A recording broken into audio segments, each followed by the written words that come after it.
마태복음 16장 말씀을 가지고 진심에서 전심으로 예 주님이라는 제목으로 하나님의 말씀 함께 나누도록 하겠습니다. 설교 목적을 먼저 말씀드리겠습니다. 오늘 설교의 목적은 우리 진심에 속지 않게 하는데 설교의 목적이 있습니다. 여러분, 진심은 좋은 거잖아요. 진심은 옳은 거잖아요. 하나님께서 진심을 원하신다면서요. 그런데 그 진심에 우리가 속아 넘어갈 때가 있다라는 거예요.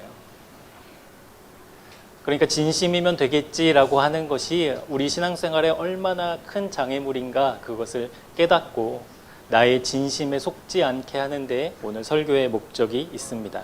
여러분, 그 진심이 좋은 것, 옳은 것이라고 여기게 되면 어떤 일이 벌어지냐면, 여러분, 우리의 믿음이 이제 잘못된 길로 빠지게 되는 거예요. 열심히 하나님의 뜻이 아니라 내 뜻을 향하게 하는데 이 진심의 힘이 있거든요. 그러니까 이 진심에 우리가 속아 넘어가서는 안 됩니다. 그래서 그것을 이제 알아차리게 하는데 오늘 설교의 목적이 있고요. 두 번째 설교 목적은 우리가 이 진심에 속지 않고 그럼 어떻게 해야 되느냐, 우리의 진심을 전심으로 바꾸는데 힘써야 한다라는 것을 깨닫게 하는데 설교 목적이 있습니다. 우리의 진심이 전심이 되어야 된다. 우리의 마음이 전심이 되지 않으면 벌어지게 되는 일들에 대해서도 우리 함께 살펴보게 될 거고요. 그리고 깨닫게 되실 거예요. 내 마음이 하나님을 향해 순전한 줄 알았는데, 내 마음이 하나님을 향해 진심인 줄 알았는데 그게 아니었구나. 그래서 하나님이 내 마음 기쁘게 받으시지 않으셨구나. 그래서 내 마음 전심되어야 되는구나. 그것을 깨닫게 되실 겁니다. 결국에는 그래서 우리가 이 전심을 위해서 무엇 해야 되는가? 기도해야 되거든요. 나의 진심이 전심으로 되기 위해서 수많은 노력과 애씀이 우리는 신앙생활이라고 여겨왔는데, 우리의 진심이 전심으로 되기 위해서 꼭 해야 되는 기도, 그것을 이제 여러분 알게 되실 겁니다. 그래서 우리의 진심이 하나님 앞에 전심으로 바뀌어지는 그 전심을 위해서 날마다 기도하는 우리 새생명교회 되기를 주님의 이름으로 축복합니다. 우리가 함께 읽은 오늘 본문 말씀은요, 너무나 유명한 말씀이지요. 베드로의 위대한 신앙 고백인 말씀이지 않습니까? 우리 15절 16절 말씀 우리 함께 같이 보도록 하겠습니다. 이르시되 너희는 나를 누구라 하느냐? 시몬 베드로가 대답하여 이르되 주는 그리스도시요 살아계신 하나님의 아들이십니다. 여러분, 이거는 기독교 역사상 가장 명료하고 가장 정확하게 예수 그리스도가 누구인가를 지금 베드로가 이야기하고 있는 것이죠. 이 말씀이 기록된 마태복음 16장의 이제 장제목, 16장에 흐르고 있는 그 분위기는 어떤 거냐면 그리스도 논쟁입니다. 논쟁. 그러니까 예수 그리스도가, 예수님이 이 세상을 구원할 메시아가 맞느냐, 그것이 정말인가? 라는 그 논쟁이 이제 사람들과 제자들 사이에 있다라는 것이죠. 사람들이 그러한 논쟁을 막 벌이는 것을 주님께서 아시고 주님과 동행했던, 주님과 함께 지냈던 제자들에게 여쭤보시는 거예요. 사람들의 그 질문을. 사람들은 나를 뭐라 이야기하는데 너희는 도대체 나를 뭐라고 얘기하느냐? 너희들은 도대체 나를 어떻게 생각하느냐라고 제자들에게 물으셨다라는 거예요. 그때 이제 이야기가 나오잖아요. 누구는 엘리야라고 하는데 잘 모르겠습니다. 이런 분위기가 이제 제자들 속의 분위기였던 거예요. 예수님과 함께 동행하고 살았음에도 불구하고 예수님이 누구인가에 대한 정확한 규정이 없이, 정의가 없이 제자들도 극적하고 있는 그런 분위기 속에 베드로가 자신 있게 이렇게 이야기합니다. 주님은 그리스도이십니다. 주님은 살아계신 하나님의 아들이십니다. 라는 고백을 하게 되는 거예요. 여러분, 놀랍죠? 그런 고백을 한다는 것. 여러분의 하나님은 어떤 분이십니까? 여러분 마음속에 계시는, 여러분의 인생을 주관하고 계시는, 여러분이 주인이라고 고백하는 그 하나님, 여러분 어떻게 고백할 수 있으세요? 무엇이라고 말씀할 수 있으세요? 동일한 고백이 우리 입술에도 선포되기를 축복합니다. 주님은 그리스도이십니다. 살아계신 하나님의 아들이십니다. 라는 그 고백, 우리의 마음속 깊은 곳에서 동일한 고백 흘러나왔으면 좋겠습니다. 여러분, 이 베드로의 이 고백은 기독교 역사에서 정말 위대한 고백이잖아요. 이 고백이 얼마나 예수님의 마음에 드셨든지, 얼마나 완벽한 답이었는지 이어지는 17절에서 예수님이 이렇게 말씀합니다. 이 말씀도 같이 읽어볼게요. 시작.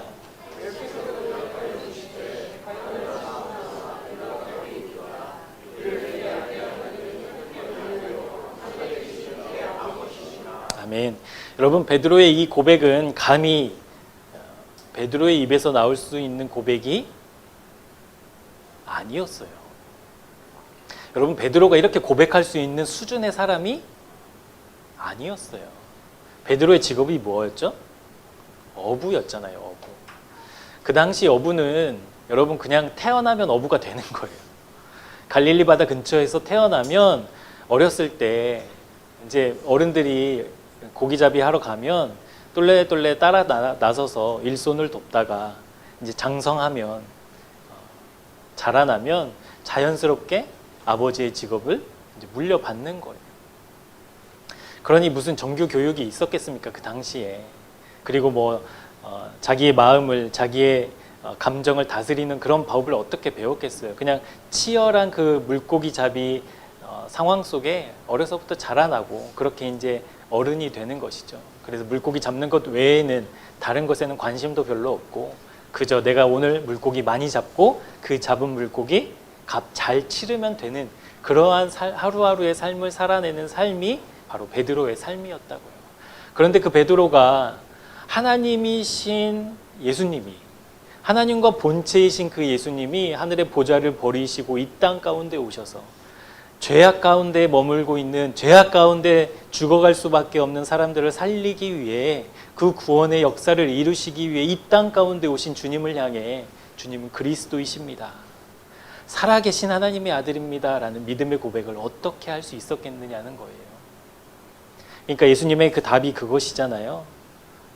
네가 깨달아지고 네가 안 게 아니라 누가 알게 해주셨다? 하나님께서 알게 해주셨다. 하나님께서 알게 해주셨다. 어떤 신학자도, 어떤 율법 교사도 정의 내리지 못했던, 감히 그렇게 고백할 수 없었던 이 위대한 믿음의 고백을 베드로가 하자. 그거 네가 깨달은 거 아니지? 그거 너의 힘이 아니지? 하나님이 너에게 알게 하신 것이다 라고 예수님은 말씀해 주셨다는 겁니다. 저는 이 말씀 읽을 때마다 이런 마음이 들어요. 하나님이 직접 베드로의 마음에 이 말씀을 새겨주셨다라는 거예요. 직접. 전능하신 하나님께서 그 보잘것없는 어부의 마음에 손으로 그리스도시요 살아계신 하나님의 아들이심을 베드로의 마음에 새겨주셨다.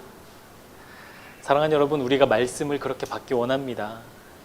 우리의 마음에 주님의 말씀이 새겨지기를 축복합니다. 하나님께서 직접 우리의 마음에 새겨주시는 그 말씀을 우리의 삶 속에서 아름답게 고백하고 찬양하고 간증하는 것, 그것이 주님을 따르는 하나님의 백성의 삶이 아니겠습니까? 오늘 말씀을 통해서 우리의 마음에도 새겨주시는 주님의 그 말씀 발견하는 은혜 있기를 주님의 이름으로 축복합니다. 여러분, 사실 그렇겠지요. 주님이 우리의 마음에 주의 말씀을 새겨주신다면 우리 고백할 수 있으시겠지요. 주님이 직접 새겨주신 말씀이니까. 그런데 베드로의 배경과 베드로의 성품과 베드로의 지식을 살펴보자면 이것은 정말 예수님의 말씀 그대로 하늘에서 깨닫게 해주시지 않으시면 알 수 없는 놀라운 비밀이었다라는 거예요.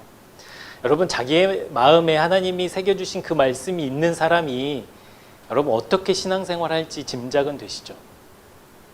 그냥 내 열심, 내 감정을 가지고 하나님을 섬기는 사람이 아니라 하나님이 나에게 허락하신 그 말씀이 있는 사람이라고 한다면 그 사람의 신앙생활 달라지겠죠? 다르겠죠? 구별되겠죠? 수많은 사람들이 있어도, 수많은 예배자들이 있어도 그 가운데 나에게 주신 말씀을 품고 있는 사람이라고 한다면 저는 자신 있게 볼 수 있을 것 같아요. 그 사람 뒤통수만 봐도 정말 하나님 사랑하는지, 정말 하나님을 예배하고 있는지 발견할 수 있을 것 같아요. 여러분, 그 마음이 베드로에게 새겨졌으니 베드로의 자세가 다를 수밖에 없었겠죠? 다를 수밖에 없었겠죠. 여러분, 베드로의 별명이 뭡니까? 제자들 중에 무슨 제자? 수제자. 빼어날 수 해가지고 수제자라고 하잖아요. 여러분 그런 이유가 있었겠다 싶어요. 왜냐하면 베드로의 마음에 하나님이 직접 새겨주신, 하나님께서 직접 깨닫게 해주신 그 말씀이 있었기 때문에 베드로의 그 제자의 삶이 다를 수밖에 없었겠죠. 그러니까 베드로가 예수님을 바라보는 눈이 어떻을까요? 다른 제자들과 달리 와, 저분은 진짜 그리스도셔, 저분은 진짜 하나님의 아들이셔 라는 마음 있지 않았겠어요? 그러니까 베드로가 수제자라고 불리는 것이 어쩌면 그냥 마땅한 일이겠다라고 생각이 됩니다. 하나님의 말씀이 부어진 이상, 그 말씀이 가슴에 새겨진 이상 예수님의 말씀 하나하나가 다른 제자들과는 다르게 들렸을 거예요. 예수님의 하신 행동 하나하나가 다른 의미로 베드로에게는 다가왔을 거예요. 예수님의 그 가르침 다 깨달을 수는 없었지만 그럼에도 불구하고 예수님의 그 가르침 다른 제자들이 멍하니 있을 때 베드로는 다르게 받아들였을 거예요. 그러니까 다른 제자들과는 달리 보고 듣고 느끼는 그 베드로의 삶. 그러니까 베드로가 예수님을 향한 그 마음은 진심이었겠죠. 진심이었겠죠. 내가 수제자가 돼야지, 예수님을 통해서 뭐 명성을 얻어야지, 뛰어난 사람이 되어야지가 아니라 와, 저분 정말 그리스도시구나, 하나님의 살아계신 아들이시구나, 그 마음, 진심이었을 겁니다. 그리고 주님을 그렇게 대하고 진심으로 대하고 그렇게 주님을 따르는 삶, 그게 베드로의 삶이었다는 거예요. 그런데 오늘 이제 어떤 소동이 벌어지게 되냐면 우리 21절 말씀을 같이 좀 보겠습니다. 이때로부터 예수 그리스도께서 자기가 예루살렘에 올라가 장로들과 대제사장들과 서기관들에게 많은 고난을 받고 죽임을 당하고 제3일에 살아나야 할 것을 제자들에게 비로소 나타내시니.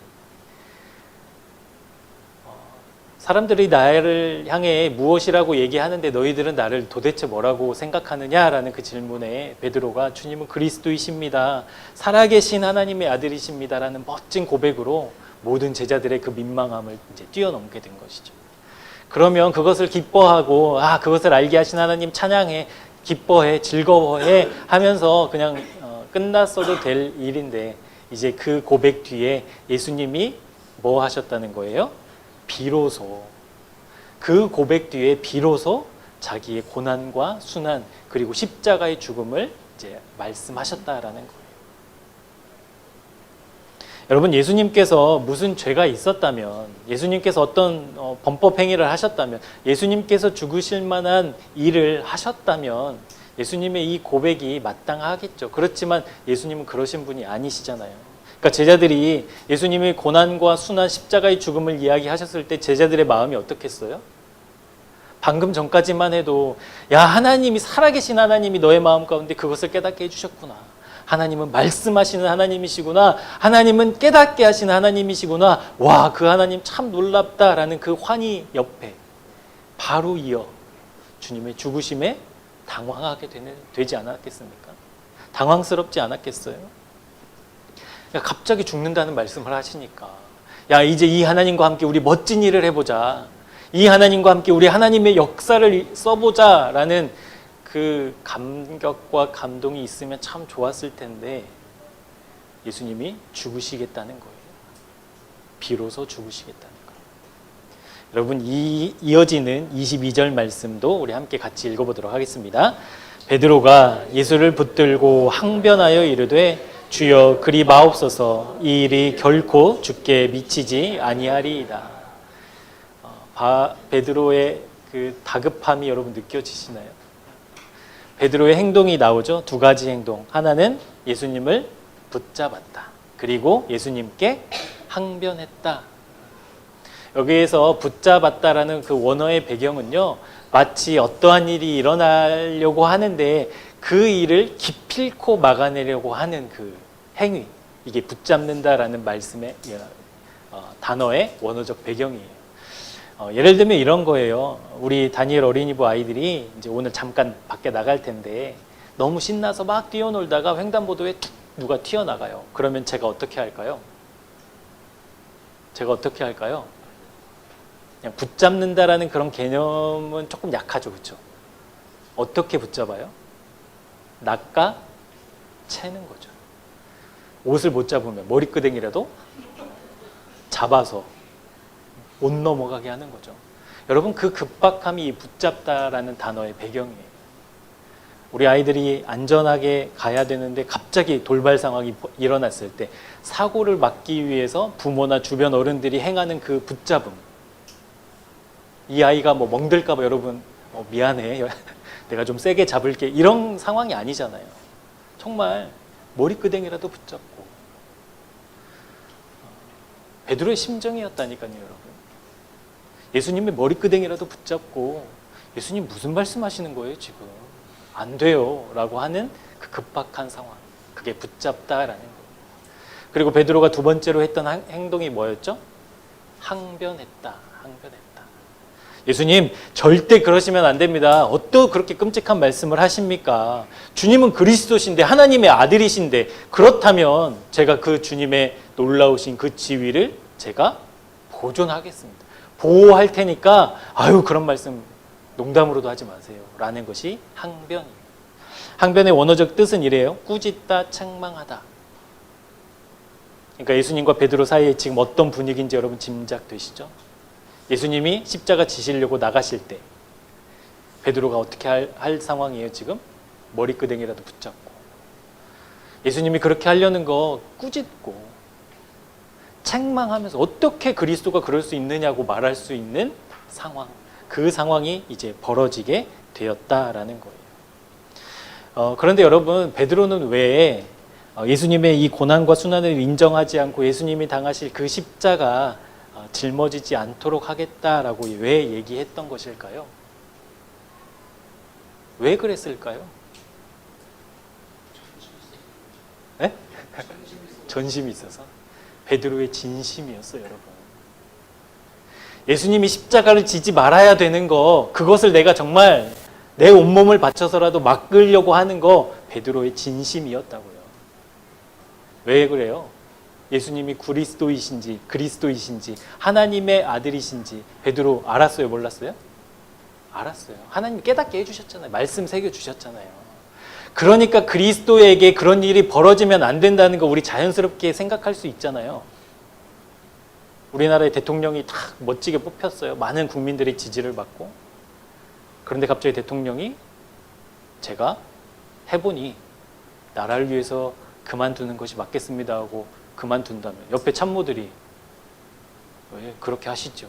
위대한 결정하셨습니다. 이래요, 아니면 정신 차리세요, 이래요? 정신 차리라고. 그렇게 하는 게 나라를 위한 게 아니라고. 대통령이 되었으니 이제 온 힘을 다해서, 온 정성을 다해서 이 나라를 위해서 헌신하고 봉사하는 것이 대통령이 할 일이니까 그런 말씀 하지 말라고. 여러분, 비서관이 그렇게 한다면 그 비서관의 말은 진심일까요, 아닐까요? 진심이죠. 여기에 우리가 속는다라는 거예요. 진심. 베드로가 지금 진심으로 예수님께 항변하잖아요. 예수님께 진심으로 예수님을 붙잡잖아요. 그건 진심이었다니까요. 이어지는 23절이 그 진심이 무엇인가 말씀하고 있습니다. 23절 말씀 우리 같이 읽어볼게요. 시작. 예수께서 사탄아, 내 뒤로 물러가라. 너는 나를 넘어지게 하는 자로다. 내가 하나님의 일을 생각하지 아니하고 도리어 사람의 일을 생각하는도다 하시고. 베드로의 진심을 보신 예수님께서 와, 베드로야, 네가 나를 이렇게까지 생각했구나. 야, 고맙다 참. 다른 제자들을 향해서 날카롭게 눈을 뜨시면서 야, 베드로가 이렇게 얘기할 때 너희들 뭐 하고 있냐? 니들은 제자들도 아니야. 뭐 이렇게 예수님이 말씀하신 게 아니라 너무나도 단호하고 결정적으로 베드로를 향해서 뭐라고 말씀하고 계세요? 사탄아. 여러분 놀라지 마세요. 사탄아 이랬을까요? 사탄아 이랬을까요? 전자예요, 후자예요? 후자예요. 사탄아 물러가라. 지금 누구에게 그 말씀하고 있는 거예요? 베드로. 수제자 베드로에게. 주님을 따르기 위해서 베드로가 한 행동이 뭐였어요? 그물도 버려두고 가족도 버려두고 예수님을 따랐잖아요. 그 따른 헌신자 베드로에게 지금 사탄아라고 얘기하고 있는 거예요. 베드로가 진심으로 주님 대했잖아요. 진심으로 그런 일이 벌어지면 안 된다고 말했잖아요. 그런데 왜 예수님은 사탄아라고 얘기해요? 여러분, 베드로가 상처받아도 무리 없죠? 예수님 나에게 어떻게 그런 말씀 하실 수 있으세요? 라고 얘기해도 되겠죠? 감히 어떻게, 감이라는 말은 예수님이니까 감히 그러실 수 있죠. 어떻게 나를 따른 그 제자, 모든 것을 버려두고 나를 따른 제자에게 야, 이 나쁜 놈아, 야, 이 정신 차려, 이 무지한 녀석아, 이렇게 얘기해도 되는데 어떻게 사탄이라고 얘기하냐고. 어떻게. 여러분, 예수님의 말씀이니까 여러분 좀 과격하더라도 거부감이 있더라도 믿음으로 들으시기 바랍니다. 여러분, 우리의 생각으로는, 우리의 상식으로는 베드로가 여러분 주님을 가로막은 것이, 이 사건이 조금 과했다고 책망하는 데까지는 우리 용납할 수 있죠. 예수님이 야, 그러지 마, 나 이것을 위해서 왔다니까 라고 책망하시는 정도라면 우리 이해할 수 있습니다. 야, 네 목적지랑 내 목적지는 달라. 네가 생각하는 그리스도의 사역과 내가 해내야 될 그리스도의 사역은 정반대야 라고 다시 타이르고 가르쳐 주시는 것까지 우리는 어떻게 용납할 수 있다고요. 그런데 예수님은 베드로를 향해 거침없이 단호하게 사탄아라고 이야기하고 있다라는 거예요. 여러분, 사탄은 어떤 존재입니까? 무섭게 생기고 뿔이 2개, 조금 더 센 사탄 한 3-4개 막 뿔 달고 불칼을 하나 들고 막 그렇게 무서운 모습이 여러분 사탄이에요. 여러분, 사탄은 어떤 존재예요? 우리 사탄 생각하면 좀 두렵잖아요. 만나고 싶어요? 안 만나고 싶어요? 마주치고 싶어요? 피하고 싶어요? 사탄, 그냥 마귀 정도 말고 사탄 피하고 싶죠. 그런데 그런 존재라고 지금 얘기하는 거예요, 예수님이. 여러분, 사탄은 그러면 어떤 존재인가? 오늘 말씀을 따르면 사람의 일을 생각하는 것이 사탄입니다. 사람의 일을 생각하는 것이 마귀예요. 다른 번역에 보면 이 말씀을 이렇게 번역하고 있더라고요. 네가 사람의 일만 생각하는도다. 사람의 일만 생각하는 것이 마귀고 사탄이에요. 사탄은 무서운 존재가 아니에요. 막 두려운 존재가 아니에요. 막 꿈속에 나올까 봐, 악몽 꿀까 봐 그런 존재가 사탄, 마귀가 아니에요. 사탄, 마귀는 사람의 일만 생각하는 존재, 사람의 일을 생각하는 존재가 사탄이에요. 여러분, 왜 그런지 말씀 한 구절 찾아보도록 하겠습니다. 골로새서 1장 13절 14절 말씀입니다. 골로새서 1장 13절 14절 말씀. 사람의 일을 생각하는 것이 사탄이다 라는 그 개념으로 이 말씀 한번 같이 보도록 할게요. 골로새서 1장 13절과 14절 말씀입니다. 우리 같이 한번 읽어보도록 하겠습니다. 다 찾으셨죠? 시작! 그가 우리를 흑암의 권세에서 건져내사 그의 사랑의 아들의 나라로 옮기셨으니 그 아들 안에서 우리가 속량 곧 죄사함을 얻었도다. 아멘. 여러분, 하나님을 떠난 백성, 하나님을 떠난 인류, 그러니까 에덴으로부터 쫓겨난 사람이 살고 있는 상황은 지금 어떤 상황인 거예요? 이 말씀에 따르면 어디예요? 흑암, 깜깜한 밤, 그러니까 빛 하나 없는 상황이 하나님을 떠난 사람이 살고 있는 상태, 그 상황이었다라는 거예요. 이 흑암 안에서 사람들은 그저 어디를 볼 수 있었을까요? 여러분, 깜깜하면 뭐가 보일까요? 여러분, 갑자기 우리 이 교회에 불이 꺼지고 막 깜깜한 밤에 흑암같이 되었을 때 여러분 어떤 행동을 벌이시겠어요? 팔을 휘저으시겠어요? 털썩 앉아서 땅을 짚으시겠어요? 땅 짚고 이제 찾는 거죠, 출구를. 그러니까 그냥 조금 보이는 상황에서는 뭐 찾겠지만 완전히 흑암이라면, 아무것도 보이지 않는 곳이라면 여러분, 우린 털썩 앉아서 땅 짚을 수밖에 없다고요. 그러니까 이 흑암에 사는 사람들의 상태는 땅을 짚고 사는 사람들의 상태라는 거예요. 땅을 짚고.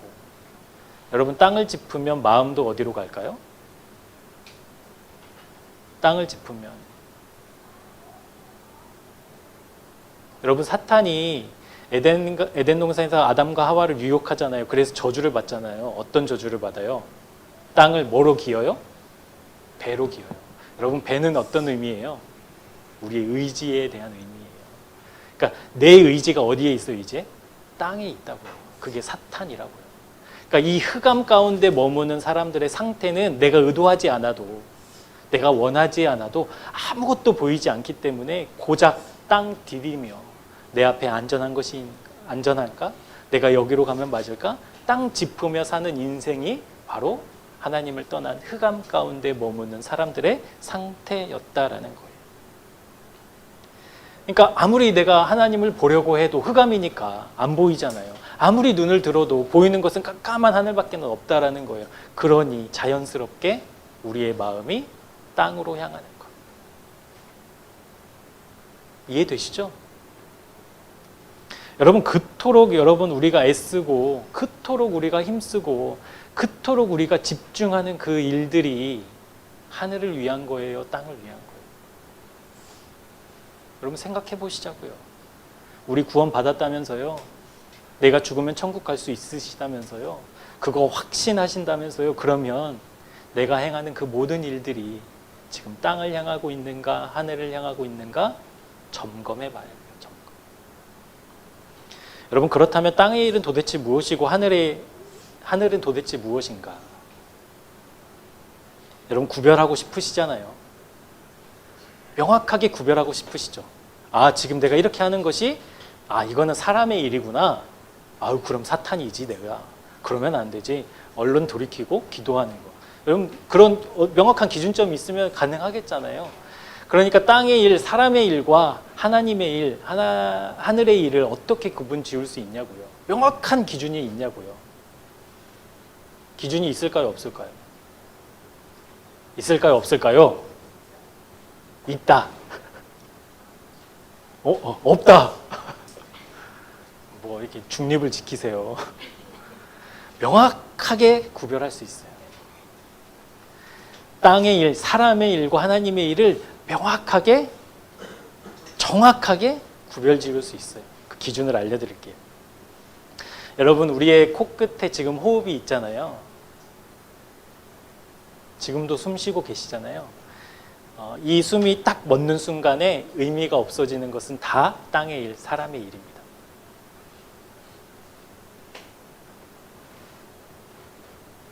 우리의 호흡이 멈추면 여전히 의미가 있는 것이, 여전히 가치가 있는 것이 하나님의 일이에요. 여러분, 좋은 차, 넓은 집, 연봉 1억 원하시지 않는 분 없죠? 저도 교회에서 연봉 1억 준다면 감사하다고 받을 거예요. 받을 거예요. 주세요. 여러분, 그런 마음이 있다고요. 그런데 내 호흡이 딱 멈추면 연봉 1억 의미 있어요, 없어요? 내가 타고 있는 고급 외제차 의미 있어요, 없어요? 내 자녀 의미 있어요, 없어요? 없다고요. 그것이 땅의 일입니다. 여러분이 애쓰고 집중하고 성실하게 무엇인가를 해내는 그 어떤 일과 뭐 상황들이 있잖아요. 여러분, 그것이 하나님의 일인지 땅의 일인지 생각해 봐야 돼요. 내가 무엇을 위해서 이렇게 힘쓰고 있는가? 내가 무엇을 위해서 내 모든 생명과 내 힘을 거기에 쏟고 있는가? 이것이 과연 하나님의 일인가, 땅의 일인가, 하나님의 일인가, 이 땅의 일인가? 우리 구별해야 돼요. 여러분, 기준 명확하잖아요. 내 호흡이 멈추는 순간에 의미가 없는 것은 땅의 일이다. 그러니 여러분, 우리가 지난 한 주 동안 얼마나 땅의 일에 집중하며 살았는지 우리 돌이키고 회개해야 됩니다. 반면에 우리의 호흡이 멈춰도 여전히 의미와 가치가 있는 것 무엇일까요? 하나님이시잖아요. 하나님. 그래서 마태복음 6장 33절에 뭐라고 얘기하고 있어요? 너희는 먼저 뭐 하라고요? 그의 나라를 추구하라고요. 먼저. 먼저 그것을 하는 것. 여러분, 이 땅에 있는 것들 우리 호흡이 멈추면 끝나요. 아무 의미 없어요. 호흡이 멈추면.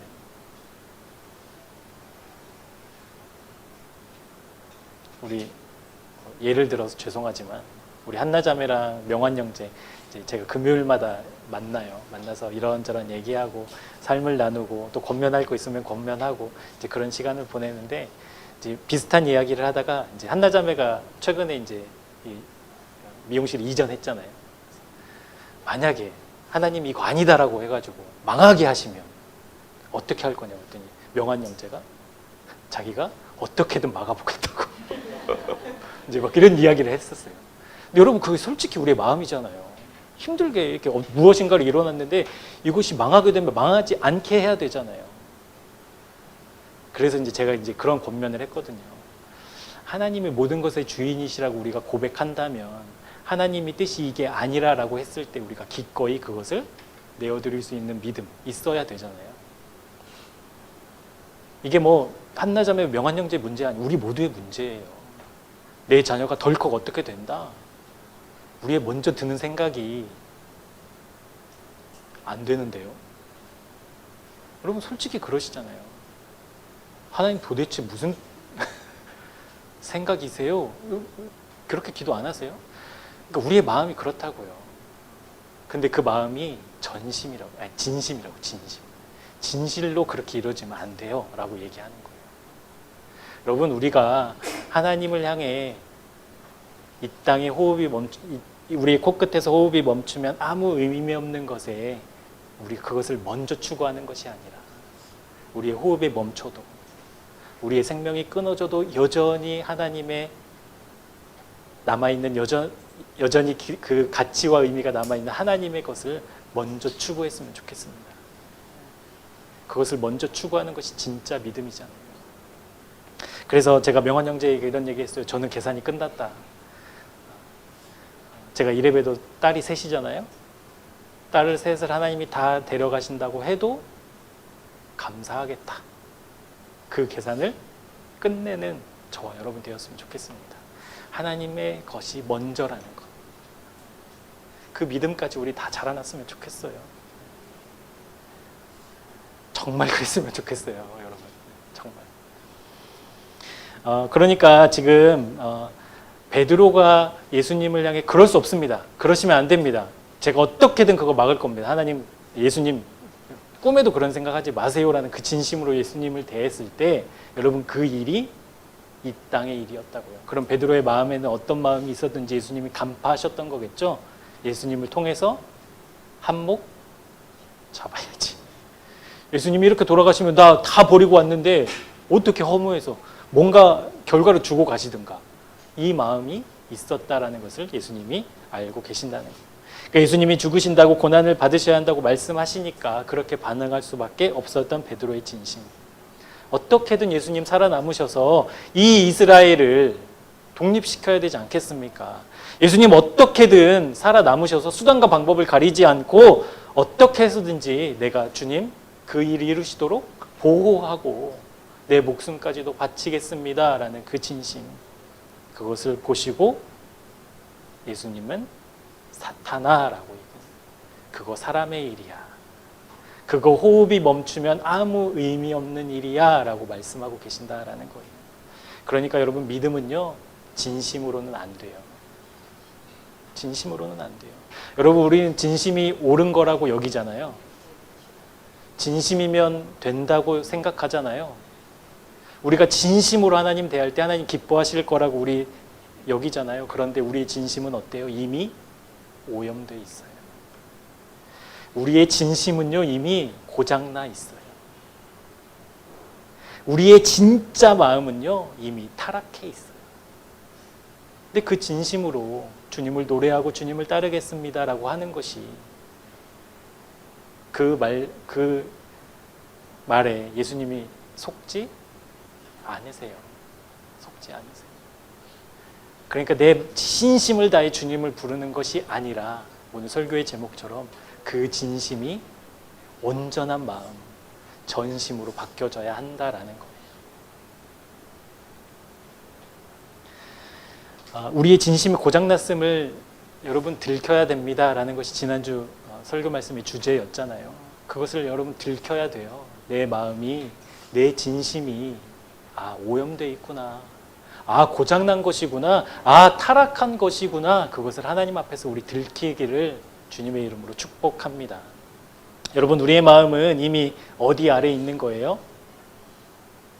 아까 우리가 어디에 산다고 했어요? 하나님을 떠난 사람은 흑암에 사는데 이 흑암 안에 우리의 마음도 있다라는 거예요. 그래서 성경은 공중의 권세 잡은 자를 사탄이라고 얘기하잖아요. 공중의 권세 잡은 자. 그러니까 공중의 권세가 있어요. 그 공중의 권세를 마음이라고 표현해요. 마음. 그러니까 공중의 권세가 있어요. 그 권세를 마음이라고 하는데 이 마음을 누가 잡았다는 거예요? 사탄. 그러면 그 사탄은 그 마음을 어디에 쏟게 한다는 거예요? 땅에. 우리의 코끝에 호흡이 멈추면 아무 의미도 없는 그 일에 우리의 온 힘과 온 정성과 심지어 생명까지도 쓰게 만든다라는 거예요. 사탄이. 여러분, 그렇다면 우리 어떻게 해야 될까요? 그러면 우리 흑암 가운데 있는데 우리가 아무리 하나님의 것을 추구하려고 해도 아무리 고개를 들어서 하늘을 쳐다보려고 해도 보이지 않는 흑암 가운데 있는데 그러면 여러분 우리는 어떻게 해야 할까요? 그냥 진심을 드렸으니까 그냥 스스로 만족하고 그냥 될 대로 되라 살아야 될까요? 이 중요한 질문이잖아요. 그렇다면 이제 어떻게 할 것인가? 우리 말씀 이어서 함께 보도록 하겠습니다. 24절, 25절 말씀. 같이 읽어보실게요. 시작. 이에 예수께서 제자들에게 이르시되 누구든지 나를 따라오려거든 자기를 부인하고 자기 십자가를 지고 나를 따를 것이니라. 누구든지 제 목숨을 구원하고자 하면 잃을 것이요 누구든지 나를 위하여 제 목숨을 잃으면 찾으리라. 아멘. 여러분, 우리는 공중의 권세 아래에서 흑암 안에서 살고 있습니다. 그런데 우리를 구원하시려고 누가 오셨어요? 예수 그리스도가 이 땅 가운데 오셨어요. 그러니까 예수님이 오신 곳은 어디예요? 예수님의 출발지. 하나님의 권세, 하나님의 보좌 옆. 그죠? 예수님이 승천하셔서 다시 그쪽으로 올라가시잖아요. 그러니까 하늘의 보좌로부터 예수님이 이 땅 가운데 임하셨다라는 거예요. 여러분 한번 상상해 볼게요. 우리가 이제 딱 살고 있는 이 공중이 감히 아무것도 보이지 않아요. 그런데 그 위에는 뭐가 있어요? 하늘이 있잖아요. 하늘. 흑암의 권세에 가려져 있으니까 하늘이 있잖아요. 그 하늘의 보좌로부터 누가 임해요? 예수님이 임해요. 무엇을 뚫고? 흑암을 뚫고. 흑암을 뚫고 예수님이 이렇게 임하신다고요. 그러면 그 흑암을 뚫고 온 그곳을 통해서 뭐가 임해요? 하늘의 빛이. 그래서 요한복음에 보면 빛으로 이 땅에 오신 예수님을 설명하고 있잖아요. 빛으로 예수님이 임하셨어요. 그러면 이 흑암 가운데 뭐가 있는 거예요, 이제? 빛이. 구원의 빛, 생명의 빛, 영생의 빛이 예수 그리스도를 통해서 임했다고요. 그러니까 상상을 해보자고요. 흑암 가운데 이렇게 뻥 구멍이 나서 여기에서 빛이 이제 나오고 있어요. 그러면 흑암에 살고 있는 우리가 하늘로, 원래 우리가 살았던, 원래 하나님이 우리를 창조하셨던 하늘로 가려면 어디를 통해서만 갈 수 있어요, 이제? 예수 그리스도가 오신, 빛으로 오신 그곳. 여러분, 그것이 뭐예요? 십자가. 십자가. 그러니까 우리의 호흡이 멈추고 아무 의미 없는 이 땅의 것을 추구하는 우리가 이제 이것이 아니구나. 하나님을 나를 원래 이렇게 지으신 것이 아니구나. 하나님이 나에게 영원한 생명, 영원한 기쁨, 영원한 만족, 영원한 평안, 그것을 위해서 나를 지으셨구나. 나 그곳으로 다시 돌아가려면 뭘 통과해야 돼요, 여러분? 십자가. 십자가. 여러분, 그래서 십자가가 우리의 원형을 회복하는 유일한 길입니다. 근데 세상에서 이런 얘기하면 기독교가 왜 이렇게 배타적이야? 서로 대화 좀 해야지. 대화는 할 수 있어요. 그런데 우리가 다시 원래의 모습으로 우리의 원형을 회복하기 위해서는 십자가 외에는 길이 없어요. 왜? 흑암 가운데 오셨으니까. 십자가를 통해서 오셨으니까 우리는 십자가를 통해서만 하늘로 갈 수 있다고요. 그러니까 여러분, 구원이라고 한다면 내가 구원받았습니다. 나는 죽으면 천국 갈 수 있습니다. 라고 한다면 무엇에 대한 고백이 있어야 돼요? 함께? 이 십자가에 대한 고백이 있어야 돼요. 십자가에 대한 고백. 그렇다라고 한다면 여러분 24절, 25절을 통해서 예수님께서는 사람의 일을 생각하는, 사람의 일만 추구하는 것을 사탄의 마음, 사탄의 생각, 사탄의 뜻, 그것을 멈추게 하기 위해서 예수님이 십자가를 짊어지고 이제 그 십자가의 구원을 이루셔야 한다라는 것을 가르쳐 주고 있습니다. 그래서 여러분 십자가와 연합한 사람만 구원받아요. 아멘. 네. 교회를 20년, 30년 다녔다고 모태신앙이라고 구원받는 게 아니에요. 목사 자녀라고 구원받는 게 아니에요. 십자가를 통해서만, 십자가에서 연합한 사람만 구원받아요. 왜? 십자가를 통해서만 우리 다시 하늘로 갈 수 있으니까. 그 길이 유일한 길이니까 그 길이 없는, 그 길을 가지 않은 사람은 갈 수 없다라는 거예요. 그래서 우리가 잘 알고 있는 갈라디아서 2장 20절에 보면 사도 바울은 뭐라고 해요? 십자가에서 내가, 그러니까 십자가를 통과한다라는 의미가 어떤 거냐면 십자가에서 내가 죽었다. 갈라디아서 2장 20절 말씀 함께 보도록 하겠습니다. 시작.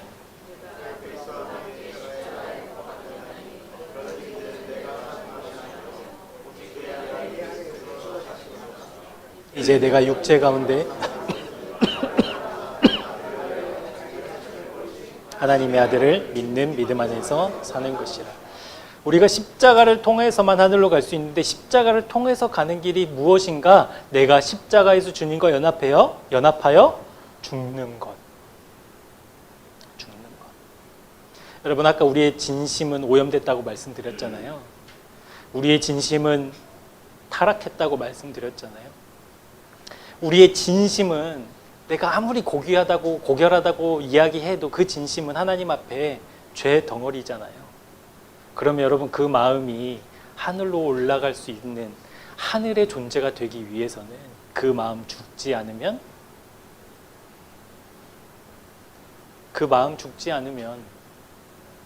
안 돼요. 그래서 십자가에서 연합한다라는 것은 내가 십자가에서 주님과 함께 죽는다라는 거예요. 내 마음이 십자가 앞에서 십자가와 함께 예수님과 함께 죽는다. 이해되세요, 여러분? 이게 믿음이라고요. 그 십자가에서 내가 죽는 것. 왜 죽이세요, 우리를? 왜 우리의 진심을 하나님 없애시냐고요? 왜 하나님이 그 진심을 십자가에 못 박아 죽으라고 말씀하시냐고요? 무엇을 하기 위해서? 다시 살리시려고. 우리가 십자가에서 연합한다는 것은 죽음을 상징하지만 예수님이 그 십자가에서 죽으심으로 끝난 것이 아니라 다시 부활하셨듯이 우리도 다시 새로운 존재로, 새로운 마음으로 태어나게 하기 위해서 십자가에서 죽어야 한다라고 말씀하십니다. 이것을 거듭남이라고 얘기해요. 그러니까 율법 교사가 예수님에게 어떻게 구원받습니까? 라고 했을 때 네가 거듭나야 된다라는 의미 이해되시죠? 어떻게 해서 거듭나는지. 여러분 우리는 믿음으로 구원받습니다. 맞죠? 믿음으로 구원받죠? 여러분 무엇을 믿는 거예요? 주는 그리스도시요 살아계신 하나님의 아들, 나를 구원하실 메시아라는 것을 우리 믿는 것이죠. 그러면 여러분 믿으면 그 사람에게 뭘 주죠? 교회가 세례를 주죠. 여러분 세례의 의미, 머리에 물을 뿌리지만 침례교에서는 물속에 완전 담그잖아요. 그 의미가 뭐예요? 죽고. 우리가 세례 받을 때 머리 위에 물을 뿌리는 것은 죽음을 의미하잖아요. 내 머리 위에 물이 있으면 죽잖아요, 여러분. 어렵지 않죠? 내 머리 위에 물이 있으면 죽는다고요. 그 의미로 세례를 베푸는데 여러분 그러면 침례를 했을 때 그 사람을 예수 그리스도와 함께 죽었습니다라고 선포하면서 물에 담궈놓고 그냥 나와요? 어떻게 해요 이제? 꺼내주잖아요. 다시 사는 것을 의미해요. 그러니까 다시 샀을 때 뭐가 사는 거예요, 여러분? 내 마음이, 죽었던 내 마음이, 십자가에서 연합했던 내 마음이 죽고 다시 사는 거예요. 근데 우리 몸은 똑같잖아요. 세례 받을 때. 세례 받을 때 막 팔이 늘어나는 게 아니잖아요, 여러분.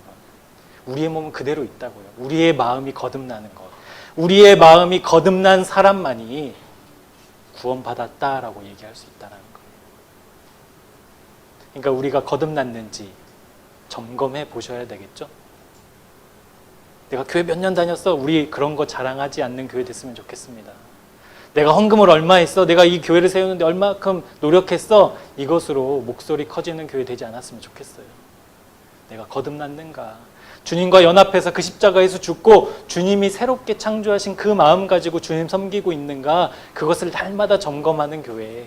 그래서 무엇인가를 자랑하고 무엇인가를 높여내고 무엇인가를 드러내는데 우리의 힘을 쏟는 것이 아니라 내 코끝에 호흡이 멈춰도 여전히 살아계시는 그 하나님을 위해 온 마음을 쏟는 그런 교회 되기를 주님의 이름으로 축복합니다. 그래서 그리스도와 연합한 사람만이 십자가에서 죽고 다시 산 사람만이 사람의 일을 생각하지 않아요. 왜요? 이 땅의 일, 사람의 일을 생각하는 그 마음 어디에서 죽었어요 이제? 십자가에서 죽었으니까. 여러분 죽으면 반응 안 하죠? 우리 도로 가다 보면 뭐 고양이도 죽어 있고 다람쥐도 죽어 있는데 차가 쌩 달리면 걔가 놀래서 딱 옆에 가서 다시 죽어요? 죽으면 트럭이 와서 날 밟아도, 그렇죠? 사람들이 나를 발로 차도 반응해요, 안 해요? 안 해요. 그러니까 거듭난 사람은 이 세상에 있는 것, 하나님의 일이 아닌 세상 사람의 일, 이 땅의 일에 더 이상 마음 두지 않아요.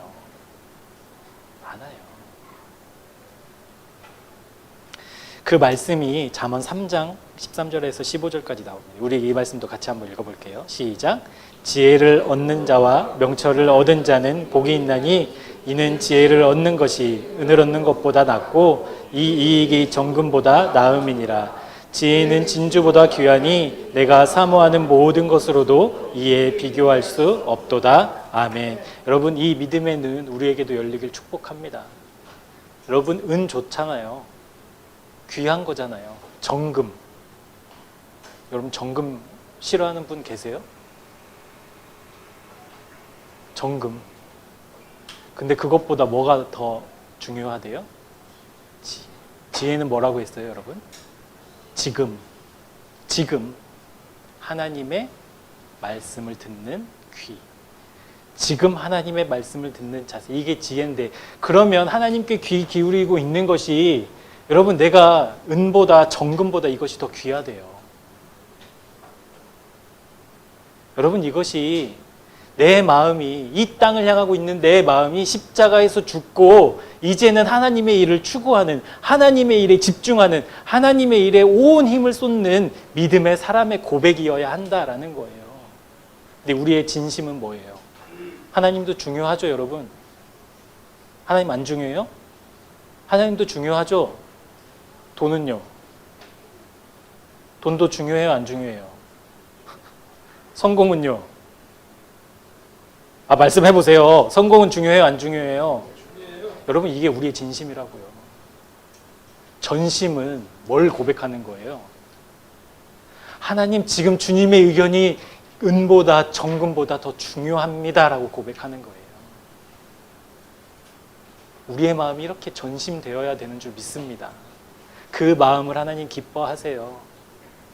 그러면 여러분 한번 생각해 보세요. 우리의 삶 속에, 우리의 지난 신앙생활 속에 왜 이렇게 일이 안 되고 있는가? 왜 이렇게 하나님을 믿고 있다고 하면서도 불만족스러운가? 왜 이렇게 여전히 이 땅 가운데 시선이 고정돼서 여전히 사람들과 비교하느라 내 힘과 마음 쏟고 있는가? 우리의 마음이 전심이 아니기 때문에. 여러분, 전심 되려면 이 마음 죽어야 되잖아요. 이 땅에 추구하는 거 죽어야 되잖아요. 그러니까 날마다 나의 거듭남을 십자가 앞에서 점검하는 거예요. 신앙생활을. 여러분, 신앙생활은 말씀 많이 읽고 뭐 새벽기도 하고 뭐 철야기도 하고, 여러분, 그게 신앙생활이 아니라 마땅히 내가 매일매일 순간순간 하나님 앞에 거듭났는지를 점검하면서 예배드리러 가는 것이 새벽기도고 철야기도지, 수요기도회지. 내가 그것을 했기 때문에 나는 믿음의 사람이야 라고 생각하면, 오해하면 안 된다라는 거예요. 그러니까 신앙생활은 날마다 내가 주님과 함께 죽었음을 확인하는 것. 그러지 않았으면 가슴을 치며 기도하는 것, 그것이 신앙생활이라는 거예요. 여러분, 세상은 지혜가 밥 먹어주냐고 얘기하잖아요. 그렇죠? 세상은 지혜 있다고 뭐 부러워하지 않잖아요. 그런데 그 지혜가 은보다 정금보다, 심지어 내가 이 땅에 살면서 사모하는 그 어떤 것보다도 귀하다라고 고백할 수 있는 그 믿음이 우리에게도 부어지기를 예수님의 이름으로 축복합니다. 그것을 우리 멋지게 고백하는 교회 되었으면 좋겠어요. 이 땅의 것 중요하죠. 없으면 안 되죠. 그런데도 불구하고 그것보다 주님이 더 귀하십니다. 그럼에도 불구하고 주님이 더 먼저입니다 라고 고백할 수 있는,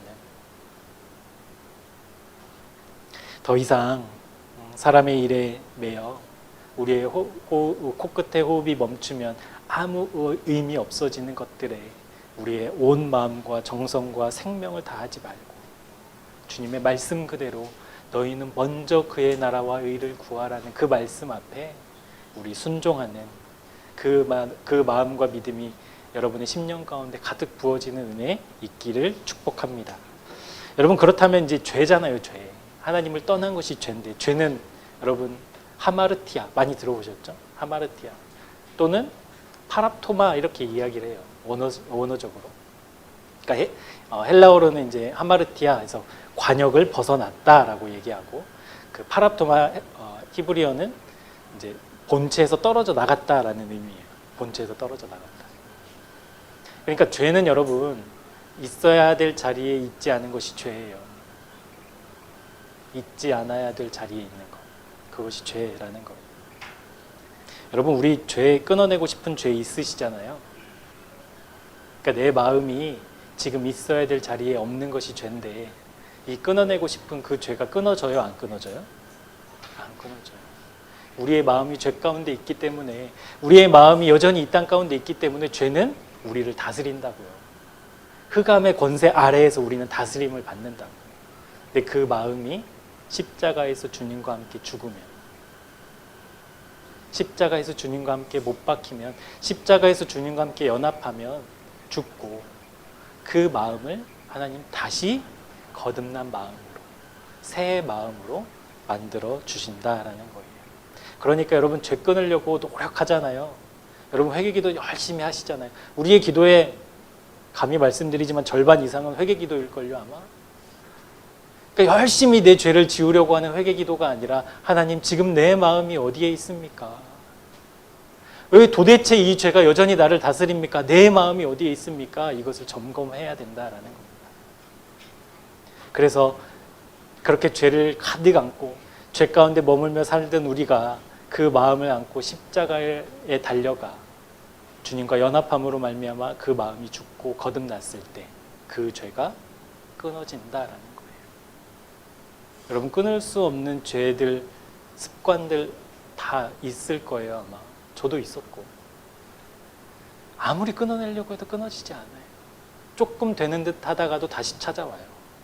그때 얼마나 절망이 되든지, 그때 과연 내가 하나님의 사람이 맞는지 의심이 된다고요. 그런데 내 마음이 주님으로 가득하면 그 죄가 끊어집니다.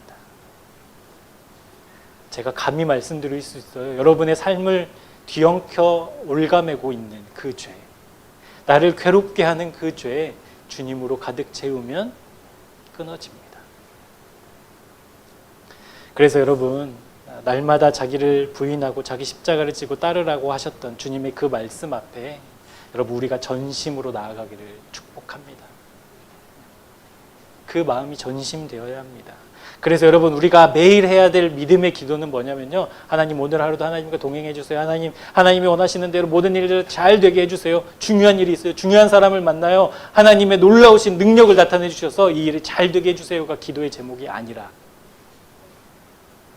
지금 하나님, 내가 주님과 연합하기를 원합니다. 지금 내가 주님과 십자가에서 연합하기를 원합니다. 그래서 그 주님과 십자가에서 연합함이 그냥 입 바른 소리, 그냥 내 목소리가 아니라, 주님 그것이 실제로 내 삶 속에 경험되어지길 원합니다. 실제되기를 원합니다.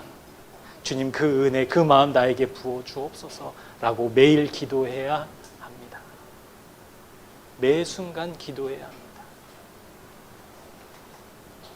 여러분, 날마다 그 기도 멈추지 않았으면 좋겠습니다. 우리 교회 지붕에 십자가 있거든요. 여러분 가정에도 아마 십자가 있으실 거예요. 어떤 상징으로서의 십자가가 아니라 저곳에서 내가 주님과 함께 죽었지, 저곳에서부터 주님과 함께 다시 살았지, 그래서 이제는 내가 이 땅 가운데 속하지 않고 흑암 가운데 오신 그 주님의 십자가를 통해서 나는 이제 하늘을 사는 사람이지 라는 믿음의 고백, 그 전심을 하나님 기뻐하신다라는 거예요. 우리 하박국 3장 17절에서 19절 말씀 마지막으로 좀 보고 설교를 마치려고 합니다. 우리 말씀 같이 읽어보겠습니다. 시작. 비록 무화과 나무가 무성하지 못하며 포도나무에 열매가 없으며 감람나무에 소출이 없으며 밭에 먹을 것이 없으며 우리의 양이 없으며 외양간에 소가 없을지라도 나는 여호와로 말미암아 즐거워하며 나의 구원의 하나님으로 말미암아 기뻐하리로다.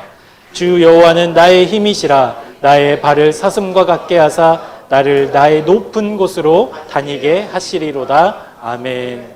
아멘. 정말 아멘. 여러분, 없고 절망이잖아요. 실패잖아요. 그럼에도 불구하고 나는 누구로 말미암아 기뻐한다? 여호와로 말미암아. 여호와로 말미암아 기뻐한다.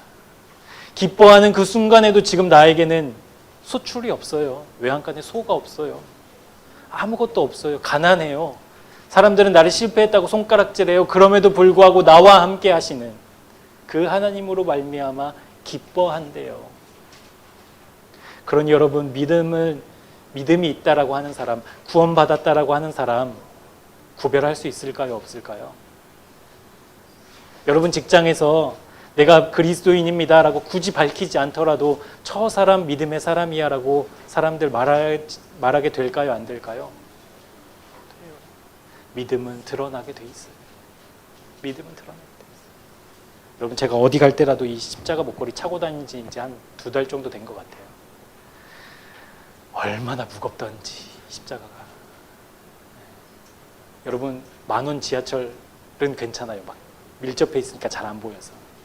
텅텅 빈 지하철에 이 십자가 메고 들어가면 사람들이 다 쳐다봐요. 얼마나 부담스럽던지. 여러분, 그때 내가 핸드폰 게임할 수 있어요? 그때 내가 사람들 막 욕하고 나를 힘들게 한 사람들 뒷담화할 수 있어요? 없어요. 여러분, 이 십자가를 짊어지고 다니는 이유가 그거였거든요. 나 매일 주님과 주님 앞에 서기를 원합니다. 주님 지금도 나를 보고 계시죠. 나에게 집중하고 계시죠. 그러면 내 마음 주님께 드리기 원해요.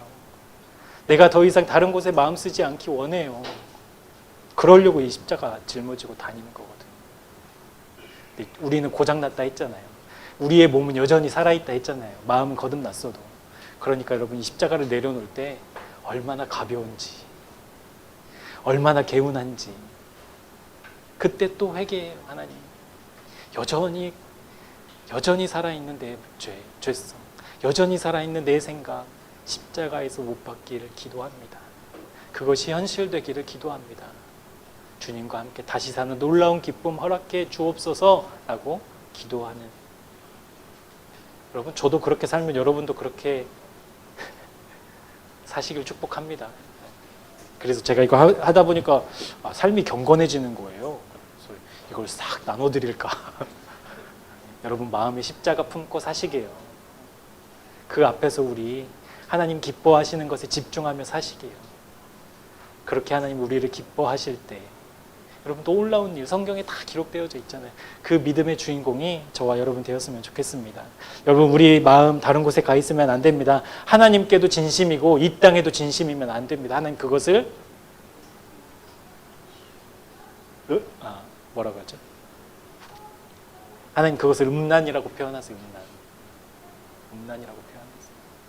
음란한 사람 되지 않기를 소망합니다. 우리 마음은 오직 그리스도의 십자가 앞으로 달려나아가서 그곳에서 나를 죽이시고 다시 살리게 하신 놀라우신 그 생명의 역사, 그것을 경험하고, 그것이 안 된다면, 경험이 되지 않는다면 가슴을 치면서 울면서 하나님 나에게 그 은혜를 허락해달라고 기도할 수 있는 저와 여러분 되었으면 좋겠습니다. 예수님께서 제자들에게 자기를 부인하고 날마다 자기 십자가를 지고 나를 따르라고 하신 그 말씀, 여러분, 날마다 우리 주님 따르는 겁니다. 날마다 우리 전심되기를 기도하는 겁니다. 그 기도 쉬지 않기를 주님의 이름으로 축복합니다. 그래서 십자가에서 죽고 십자가에서 다시 살리신 주님의 놀라우신 그 사랑이 하나님 현실되기 원합니다. 실제되기 원합니다. 라고 기도를 쉬지 않는 저와 여러분. 그래서 그 우리의 진심을 가지고 하나님을 향한 전심으로 바뀌어 아름답게 하나님 섬기며 살아가는 우리 새생명교회 되기를 주님의 이름으로 축복합니다. 기도하겠습니다. 진심이면 된다고 생각했습니다. 진심으로 주님을 부르면 된다고 생각했습니다. 하지만 하나님께서는 진심이 아닌 전심을 원하신다는 것을 깨닫게 해주시니 감사합니다. 예수님의 죽음을 가로막고 사람의 일을 생각한 베드로에게 사탄아라고 책망하신 주님의 말씀이 혹 진심이면 된다고 여기는 우리에게도 사탄아라고 하시는 것 같아.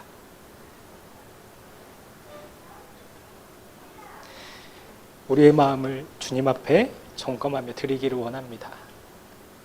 오직 십자가에서 주님과 연합하여 주님으로 가득한 전심을 원하시는 하나님, 날마다 주님으로 가득하기를 기도하는 우리 모두가 되게 해 주옵소서. 내 마음속 수많은 진심들에 더 이상 속지 않고 오직 주님으로만 가득한 마음 되도록 날마다 십자가 사건이 현실되게 해달라는 진실한 기도의 삶이 끊어지지 않게 우리의 마음 붙잡아 주옵소서.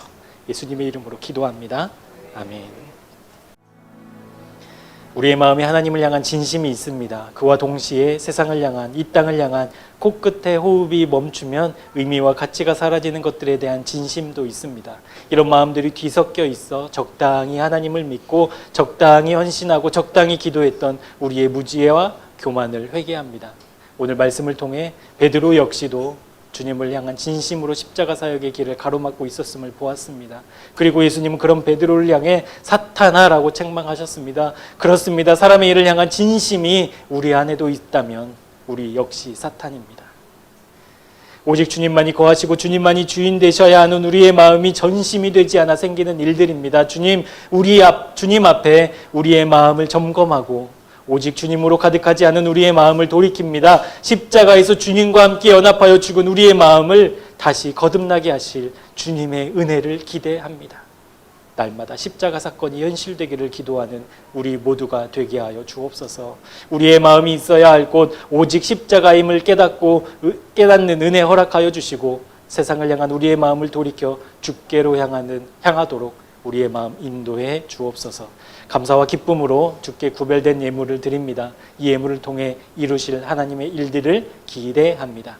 우리가 드린 이 예물을 사용하시는 주님의 그 역사 기쁨으로 바라보는 은혜 베푸셔서 이 예물을 통해 생명 살아나는 역사를 이루어 주옵소서.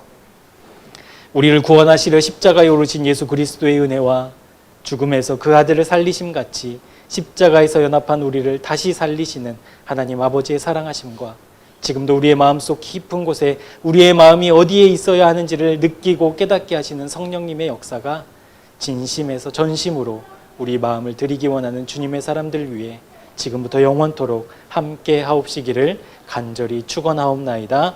아멘.